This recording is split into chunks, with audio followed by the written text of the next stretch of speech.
What's the millennial question? Apparently, millennials as a generation, which is a group of people who were born approximately 1984 and after, are tough to manage. And they're accused of being entitled and narcissistic and self-interested, unfocused, lazy. But entitled is the big one. And because they confound leadership so much, what's happening is leaders are asking the millennials, what do you want? And millennials are saying, we want to work in a place with purpose, love that. We want to make an impact, you know, whatever that means. We want free food and beanbags. And so somebody articulates some sort of purpose, there's lots of free food and there's beanbags, and yet for some reason they're still not happy. And that's because they're missing, there's a missing piece. What I've learned is that I can break it down into 4 pieces, right? There are four things, 4 characteristics. One is parenting, the other one is technology, the third is impatience, and the fourth is environment. The generation that we call the millennials, too many of them grew up subject to, not my words, failed parenting strategies, you know? Where, for example, they were told that they were special all the time. They were told that they could have anything they want in life, just because they want it, right? They were told, some of them got into honors classes, not because they deserved it, but because their parents complained. And some of them got A's, not because they earned them, but because the teachers didn't want to deal with the parents. Some kids got participation medals. You got a medal for coming in last, right? Which the science we know is pretty clear, which is it devalues the medal and the reward for those who actually work hard. And it actually makes the person who comes in last feel embarrassed because they know they didn't deserve it. So it actually makes them feel worse, right?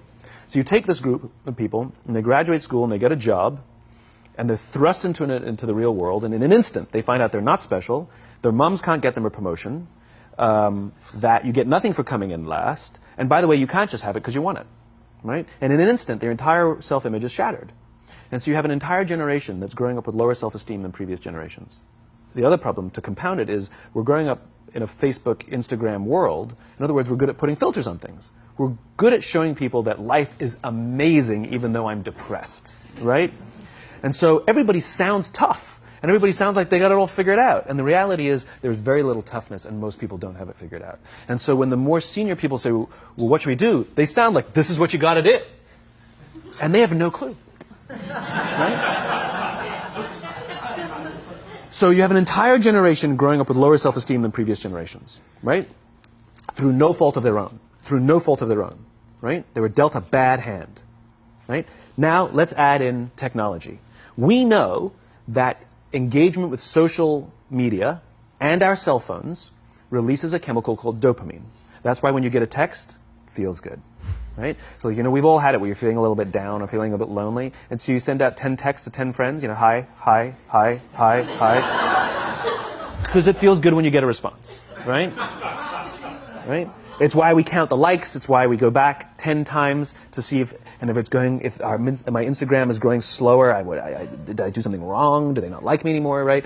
The trauma for young kids to be unfriended, right? Because we know when you get it, you get a hit of dopamine, which feels good. It's why we like it. It's why we keep going back to it. Dopamine is the exact same chemical that makes us feel good when we smoke, when we drink, and when we gamble. In other words, it's highly, highly addictive. Right? We have age restrictions on smoking, gambling, and alcohol, and we have no age restrictions on social media and cell phones, which is the equivalent of opening up the liquor cabinet and saying to our teenagers, hey, by the way, this adolescence thing, if it gets you down. But that's basically what's happening. That's basically what's happening, right? That's basically what happened. You have an entire generation that has access to an addictive, numbing chemical called dopamine through social media and cell phones as they're going through the high stress of adolescence. Why is this important? Almost every alcoholic discovered alcohol when they were teenagers. When we're very, very young, the only approval we need is the approval of our parents. And as we go through adolescence, we make this transition where we now need the approval of our peers. Very frustrating for our parents, very important for us. It allows us to acculturate outside of our immediate families into the broader tribe, right? It's a highly, highly stressful and anxious period of our lives, and we're supposed to learn to rely on our friends. Some people, quite by accident, discover alcohol and numbing effects of dopamine to help them cope with the stresses and anxieties of adolescence. Unfortunately, that becomes hardwired in their brains, and for the rest of their lives, when they suffer significant stress, they will not turn to a person, they will turn to the bottle. Social stress, financial stress, career stress, that's pretty much the primary reasons why an alcoholic drinks, right? What's happening is, because we're allowing unfettered access to these dopamine-producing devices and media, basically it's becoming hardwired, and what we're seeing is as they grow older, too many kids don't know how to form deep, meaningful relationships. Their words, not mine. They will admit that many of their friendships are superficial. They will admit that their friends, that they don't count on their friends, they don't rely on their friends, they have fun with their friends, but they also know that their friends will cancel on them if something better comes along. Deep, meaningful relationships are not there because they never practice the skill set, and worse, they don't have the coping mechanisms to deal with stress. So when significant stress starts to show up in their lives, they're not turning to a person, they're turning to a device, they're turning to social media, they're turning to these things which offer temporary relief. We know, the science is clear, we know that people who spend more time on Facebook suffer higher rates of depression than people who spend less time on Facebook. Right? These things balanced. Alcohol is not bad, too much alcohol is bad. Gambling is fun, too much gambling is dangerous. Right? There's nothing wrong with social media and cell phones. It's the imbalance. Right? If you're sitting at dinner with your friends and you're texting somebody who's not there, that's a problem. That's an addiction. If you're sitting in a meeting with people you're supposed to be listening to and speaking, and you put your phone on the table, face up or face down, I don't care, that sends a subconscious message to the room that you're just not that important to me right now. Right? That's what happens. And the fact that you cannot put it away is because you are addicted. Right? If you wake up and you check your phone before you say good morning to your girlfriend, boyfriend, or spouse, you have an addiction. And like all addiction, in time, it'll destroy relationships, it'll cost time, and it'll cost money, and it'll make your life worse. Right? So you have a generation growing up with lower self-esteem that doesn't have the coping mechanisms to deal with stress. Right? Now you add in the sense of impatience. Right? They've grown up in a world of instant gratification. You want to buy something, you go on Amazon, it arrives the next day. You want to watch a movie? Log on and watch a movie. You don't check movie times. You want to watch a TV show? Binge. You don't even have to wait week to week to week. Right? I know people who skip seasons just so they can binge at the end of the season. Right? Instant gratification. You want to go on a date? You don't even have to learn how to be like, hey. You don't even have to learn and practice that skill. You don't have to be the uncomfortable one who says yes when you mean no and says no when you mean no, but yes when you... You don't have to swipe right. Bang, I'm a stud. Right? You don't have to learn the social coping mechanisms. Right? Everything you want, you can have instantaneously. Everything you want, instant gratification. Except job satisfaction and strength of relationships, there ain't no app for that. They are slow, meandering, uncomfortable, messy processes. And so I keep meeting these wonderful, fantastic, idealistic, hardworking, smart kids. They've just graduated school. They're in their entry-level job. I sit down with them and I go, how's it going? They go, I think I'm going to quit. I'm like, why? They're like, I'm not making an impact. I'm like, you've been here 8 months. You know? It's as if they're standing at the foot of a mountain and they have this abstract concept called impact that they want to have in the world, which is the summit. What they don't see is the mountain. I don't care if you go up the mountain quickly or slowly, but there's still a mountain. And so what this young generation needs to learn is patience. That some things that really, really matter, like love, or job fulfillment, joy, love of life, self-confidence, a skill set, any of these things, all of these things take time. Sometimes you can expedite pieces of it, but the overall journey is arduous and long and difficult. And if you don't ask for help and learn that skill set, you will fall off the mountain. Or you will, the worst case scenario, and we're already seeing it, the worst case scenario is we're seeing an increase in suicide rates. We're seeing an increase in this generation. We're seeing an increase in accidental deaths due to drug overdoses. We're seeing more and more kids drop out of school or take leaves of absence due to depression. Unheard of.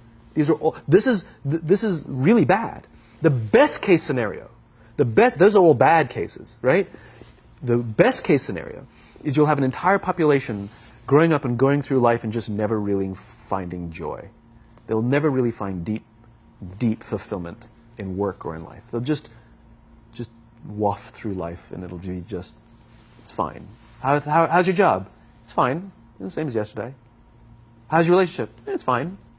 Like that's the best case scenario. Which leads me to the fourth point, which is environment. Which is we're taking this amazing group of young, fantastic kids who were just dealt a bad hand. It's no fault of their own. And we put them in corporate environments that care more about the numbers than they do about the kids. They care more about the short-term gains than the long-term life of this young human being. We care more about the year than the lifetime, right? And so we are putting them in corporate environments that aren't helping them build their confidence, that aren't helping them learn the skills of cooperation, that aren't helping them overcome the challenges of a digital world and finding more balance, that isn't helping them overcome the need to have instant gratification and teach them the joys and impact and the fulfillment you get from working hard on something for a long time that cannot be done in a month or even in a year. And so we're thrusting to them in corporate environments, and the worst part about it is they think it's them. They blame themselves. They think it's them who can't deal. And so it makes it all worse. It's not. I'm here to tell them it's not them. It's the corporations. It's the corporate environments. It's the total lack of good leadership in our world today that is making them feel the way they do. They were dealt a bad hand, and I hate to say it, but it's the company's responsibility. Sucks to be you. Like, we have no choice, right? This is what we got, and I wish that society and their parents did a better job. They didn't. So we're getting them in our companies, and we now have to pick up the slack. We have to work extra hard to figure out the ways that we build their confidence. We have to work extra hard to find ways to teach them the social skills that they're missing out on. There should be no cell phones in conference rooms. None. Zero. And I don't mean the kind of like sitting outside waiting to text. I mean like when you're sitting and waiting for a meeting to start, this is what we all do. We all sit here and wait for the meeting to start. Meeting starting? Okay. And we start the meeting. No, that's not how relationships are formed. Remember we talked about it's the little things? Relationships are formed this way. We're waiting for a meeting to start and we go, how's your dad? I heard he was in the hospital. Oh, he's really good. Thanks for asking. He's actually at home now. Oh, I'm really glad. It was really amazing. I know, it was really scary for a while. That's how you form relationships. Hey, did you ever get that report done? Oh my God, no, I didn't. I'll help you out. Can I help you out with that? Really? That's how trust forms. Trust doesn't form in an event, in a day. Even bad times don't form trust immediately. It's the slow, steady consistency.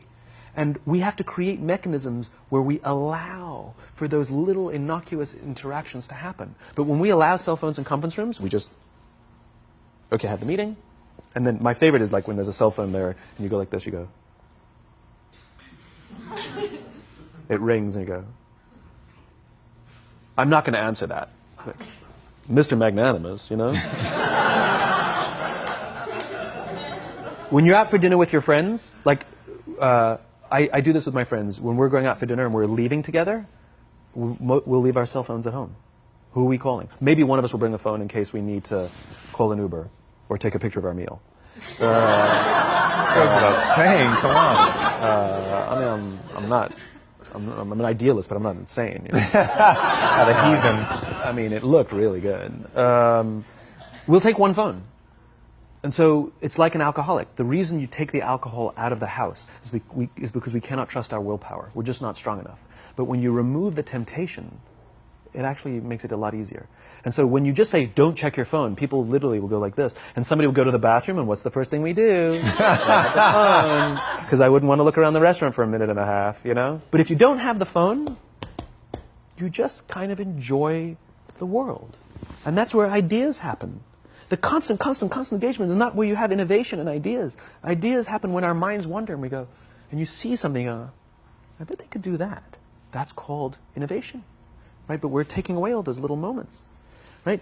You should not, and none of us should charge our phones by our beds. We should be charging our phones in the living rooms, right? Remove the temptation. You wake up in the middle of the night because you can't sleep, you won't check your phone, which makes it worse.